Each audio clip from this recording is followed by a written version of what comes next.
Well, good morning. Today is Thursday, the 31st of October. That's disappearing fast.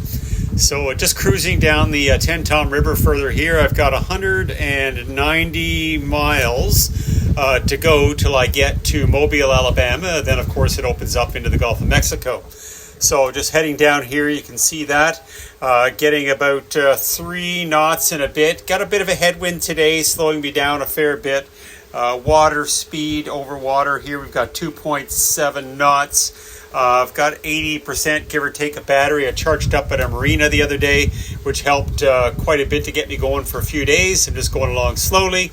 It is fairly cloudy today, so not getting a lot of charge from that. Right now I'm down to about 1.3 kilowatts of solar. The wind turbine that's still up there is running along fairly nicely, giving me 10 to 50 watts depending on the speed of the wind. The other one has been removed. I've got it sent into the supplier manufacturer, and they're going to have a good look at it and see why it's giving me some issues. So while I was at the marina the other day, I took this angle iron I was talking about before, these 14-foot long angle iron, and I mounted one of them up here on the port side, so it's now right there, all the way down, bolted down onto the support for the solar panels in the back, and also bolted up into the solar panels themselves, just to give it some more stability. I still have that brace in the very back there that I'm going to probably remove and see what it's like with the wind.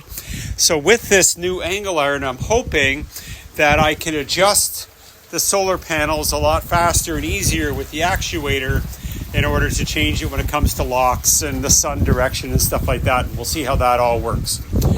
So the other interesting thing is yesterday, 4 o'clock I guess it was, I was interviewed by America's Great Loop Cruising Association. The executive or the director is Kim Russo, and she interviewed me for about a half an hour about the boat and the electrics and the conversion and stuff like that. So that video should be out. I don't know how long it takes for them to edit them.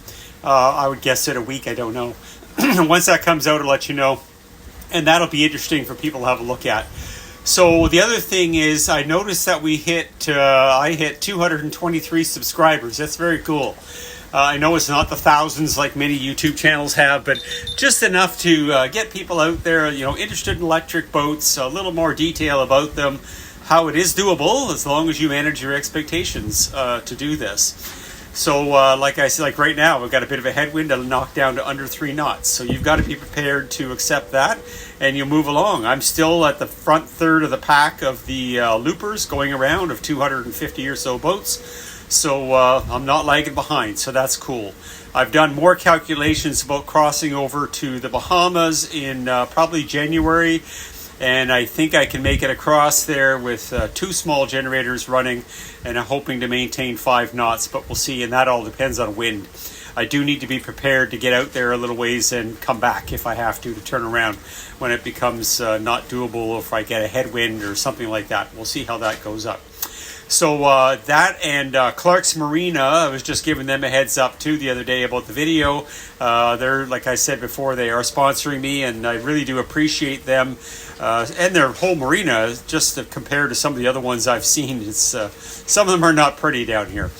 And the other quick thing is, what was the other? Oh yes, I'm going to do a technical video coming up soon. I don't know when I'll do it, probably the next couple of weeks, where I'm going to get down into the engine compartment to the vault and do a detailed explanation as to what's down there. Again, just to remind people and give people a refresher of what's going on and so on as well. So I'll do that. The only downside to that is it might end up being a little bit longer than normal. But we'll see how that plays out, and I'll get that out there and do some numbers and run them around. So the other interesting that came up yesterday during the interview is when I'm going along at 3 knots with the boat, like I'm quite often doing, that will get me about 30 run hours of time of going down. So if you take that 30 times 3, that's 90 miles of distance without sun. That's no solar, nothing, no current or anything. And then if you take the other number, the 7 knots, if I go up to 7 knots of speed, that gives me an hour and a half, and that gives me about 10 and a half miles of distance. So that is a huge factor difference of distance you can go on the batteries based on speed. So if you want to go fast, you're going to be not going very far or not very long. And so that's the big thing about it. When you're running on fuel, diesel or gasoline, there is some of that happens, but not to that extent. Anyways, that's it for today from the bridge of Ring You Later. Just cruising on down. I just got passed by 5 looper boats. So once again, everybody passes me and I always catch up. So take care.